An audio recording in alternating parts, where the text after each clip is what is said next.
rangatira mā, o Heritonga, no mai, haere mai, whakatau mai.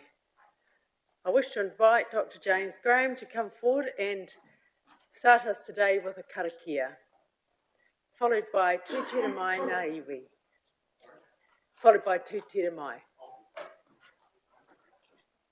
or whichever way round you wish. Morena tātou. Mīnua tātou. We acknowledge the wide expenses of the community of Hastings District as we strive for balance and to be at one with the environment around us. We welcome the promise of a glorious day and the aspiration that this can bring. We acknowledge the metaphysical realm, we acknowledge the physical space around us, and let these words be all-encompassing and bring us together as one to unite. Nō reira, he hua nui, he hua roa ki te ao, o mai o ki tua, ka rongo ki te tai o nei. Hara mai te ihi, nau mai te wehi, ko rangi nui e tūnei, ko papatū ānuku e takoto nei. Whanno, whanno, hara mai te toki, haumi e, hui e, tai e.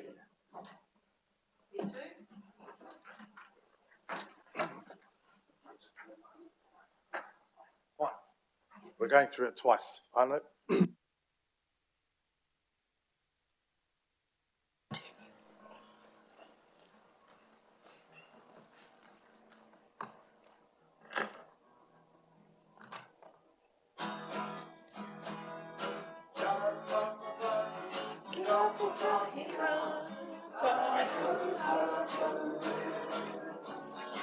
Tūtira mai ngā iwi, tātou tātou e. Tūtira mai ngā iwi, tātou tātou e. Whai atu rangatanga, me te aroha e ngā iwi, kia pataki, kia pataki. Tātou tātou e, tūtira mai ngā iwi, tātou tātou e, tūtira mai ngā iwi, tātou tātou e, whai atu rangatanga, me te aroha e ngā iwi, tātou tātou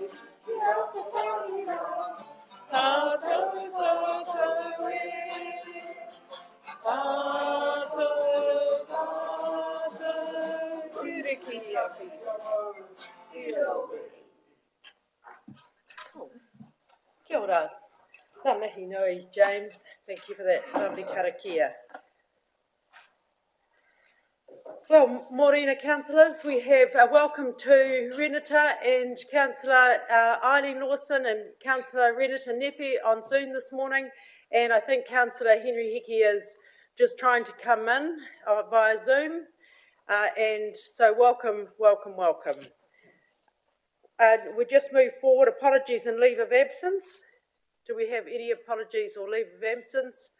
I hope everyone saw Louise's email recently about making sure that we do take these opportunities at council meetings to request leave. Councillor Shodham. Thank you, Worship. Request for leave from the 21st to the 24th of November inclusive so I can attend my daughter's school camp. Wonderful, thank you. No other leave of absence? Happy to move from the chair. Those be adopted. Seconded, Councillor Kerr. All those in favour, please say aye. Aye. Any against? Thank you, that's carried. Conflicts of interest? I don't think there are probably any today, but I will just come to those and address them as we come to them. Thank you. There are no minutes to be confirmed today, item 4, so no minutes to be confirmed. As I understand it, no minor items and no urgent items. Thank you. Just before we move into the next part of our agenda, I want to give an overview to the paper that we were working on today and looking at. But before we do that, I wish to ask the team to start us with our video. And this is video that has taken and been made of Cyclone Gabrielle. And it has just put us the context of what we will be discussing today. It's a very, very important day for our community, nearly 6 months on since Cyclone Gabrielle struck in Heritonga and wider Hawke's Bay. And the team are just getting that video sorted. Now for our councillors on Zoom, we've sent you a link so you can watch it. Unfortunately, our technology doesn't allow us to have you on Zoom as well as playing a video. So if you wouldn't mind just watching it on your own device. Just while we're waiting for the team to get that video up, I wonder, Craig, we have some new officers in the chamber today. I wonder if you could introduce the new officers. Very warm welcome to our wider staff, everybody who's been working hard on this paper. Can I just ask you to welcome our new officers that are here today? Yes, through Madam Chair, we've got our procurement team here. Ange and Cynthia will be well known to you, and I think it's probably Ms. Louise Willoughby's first time in the chamber, so welcome, Louise. And I guess the rose between two thorns, or perhaps a thorn between two roses, Mr. David Elliott, who's started as a project manager and has been assisting me with the matters that we're dealing with today. Awesome, very warm welcome to you all. And we're very pleased to have all our new staff coming to help us through this very challenging time. Right, we're just about ready to go with our video.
As daylight came, preservation of life was the immediate priority.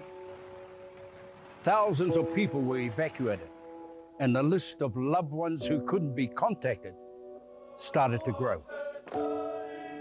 Connecting with all residents was especially difficult, with the inability to communicate using usual methods and the lack of road access to so many rural settlements. In other parts of the region, the water raged, devastating parts of our Heritonga plains and obliterating crops, orchards and vineyards, and in some cases, livestock and farm animals. While some lost everything, others were unable to harvest or get animals to market. The hit to our local businesses, community, the supporting industries, and people employed cannot be underestimated.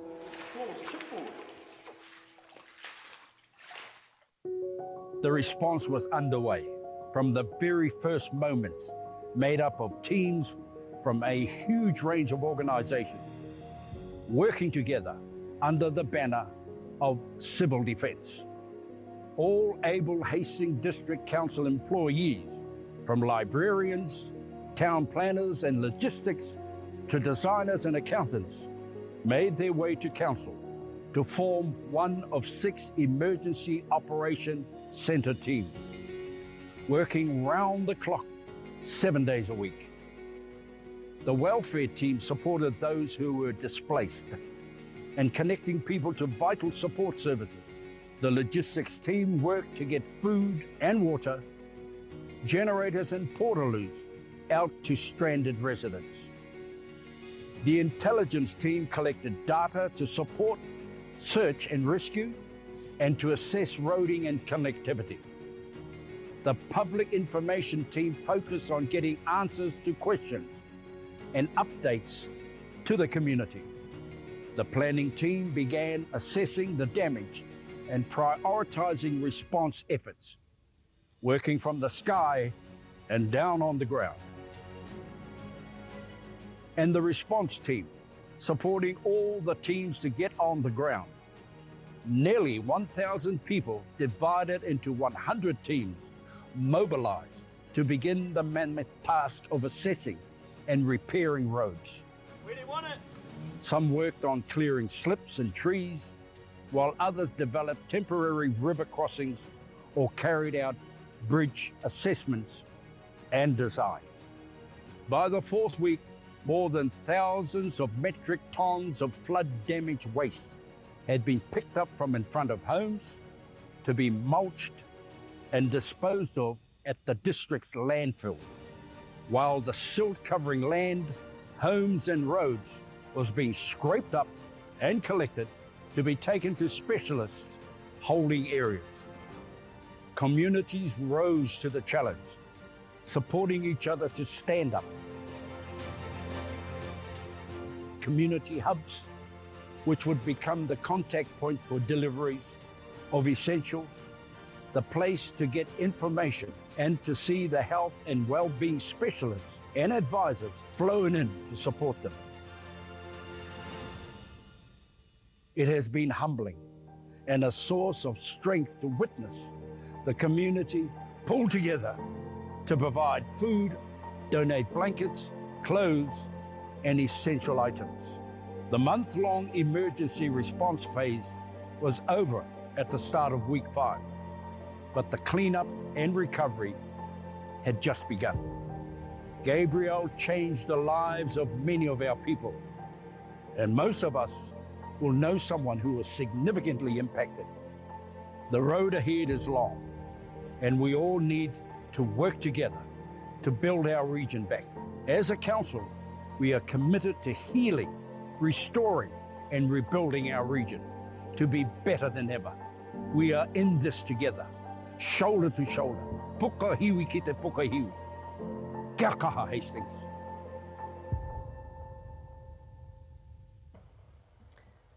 Thank you, Lynn. If we could rejoin our team, they're all set. Just a bit of context from me as we move forward into today's agenda. On the 14th of February, our region awoke to the massive devastation of Cyclone Gabrielle. The cyclone caused significant damage across Hawke's Bay, destroying 26 bridges and significantly damaging more than 40 others, damaging large portions of the roading network via slips and dropouts, damaging and exceeding design standards for flood protection assets, flooding or destroying over 1,000 homes across the region, and exposing major vulnerabilities to lifeline utilities such as power and communications. Along with the physical damage, we lost 8 loved members of our community, with countless others experiencing emotional and physical trauma as they battled life-threatening situations, with thousands left suffering from anxiety and loss. Since that day, our region's councils have provided shelter and supplies to those displaced or isolated, inspected and damaged many homes, completed urgent repairs to stop banks and reconnected communities through urgent road repairs and temporary bridge crossings. And I acknowledge all the hard mahi that has gone into this time. Our Hastings District Council staff have worked at pace to understand the full scale and the impact of our roading and transport network. And we continue to engage with our most affected communities as HBRC work rapidly to understand the implication on residential homes for future severe weather events. As a region, our recovery planning has focused on three key priorities: flood protection, roading network repairs, buyout option for Category 3 residents. These priorities are interrelated, and as such, the Crown has engaged with all 5 councils in these matters. From the start, the Crown was clear that the buyout of properties would be an equal cost-sharing approach between Crown and councils, recognising the potential costs involved in property buyouts and the financial constraints faced by Hawke's Bay councils. The council sought to broaden the negotiations with the Crown to include Crown assistance with significant recovery costs to repair our roads and bridges. The deal we consider today is an all or nothing terms. The offer from the Crown is a regional deal, and as such, we must be clear in understanding that the wider implications of the package. It requires all 5 councils to agree. We cannot cherry pick between offers within our own offer terms or as a region. What is undeniable is that our council faces an expensive bill for recovery in the circa of 800 million.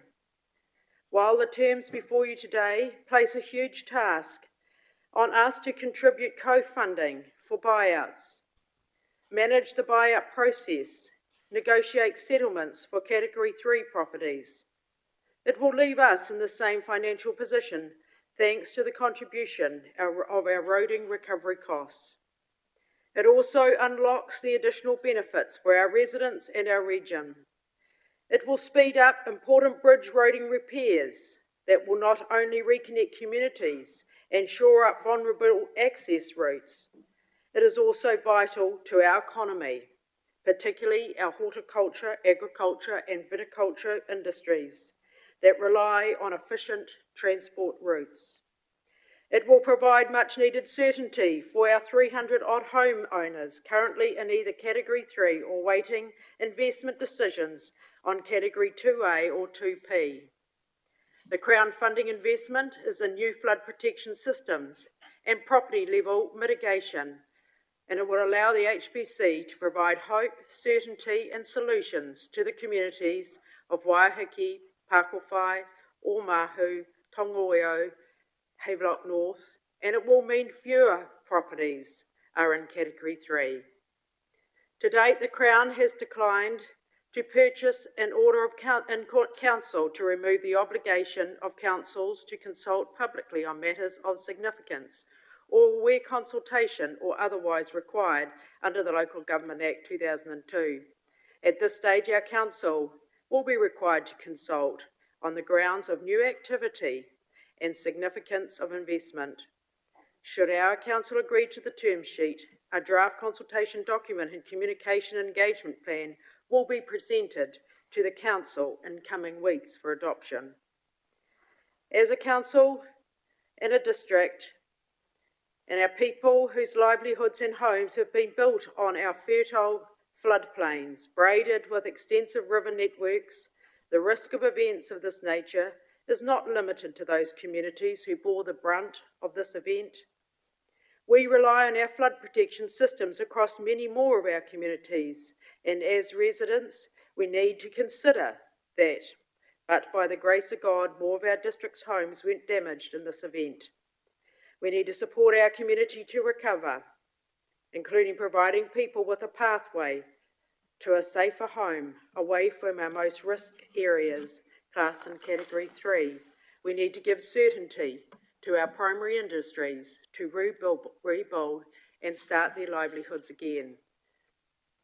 Nō reira, tēnā koutou, tēnā rā tātou katoa.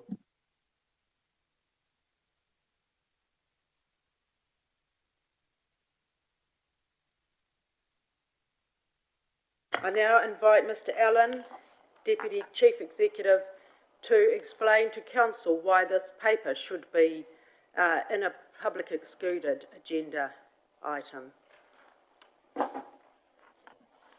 Through your worship, the report on Council's funding agreement with the Crown is the culmination of weeks of negotiations with the Crown on behalf of the 5 Hawke's Bay councils. Those negotiations continue and decisions made today, excuse me, form part of that. It is recommended that this be discussed in public excluded to protect those ongoing negotiations, to allow Council to have a free and frank debate without prejudicing those negotiations as they continue on behalf of the 5 Hawke's Bay councils. Your worship, just on the other item on the agenda, the Hawke's Bay Museum Research and Archives Centre. This is normal practice for Council as we finalise negotiations on that contract to allow that to be concluded and publicly excluded, and therefore allowing our position to be protected as we finalise those negotiations. Do any councillors have any questions? Thank you. Happy to move from the chair. Sorry, Councillor Watkins, second. Councillor Watkins, second. All those in favour, please say aye. Any against? Thank you. Thank you to our community who may have joined us today, and the decisions from the 5 councils will be released collectively through our Regional Recovery Agency and each individual council after 5 councils have met. Point out the last 3 of those meetings are occurring today. The last 3 of those meetings are occurring today. So Wairoa and Hawke's Bay Regional Council had their meetings yesterday. I got the recommendation. Did I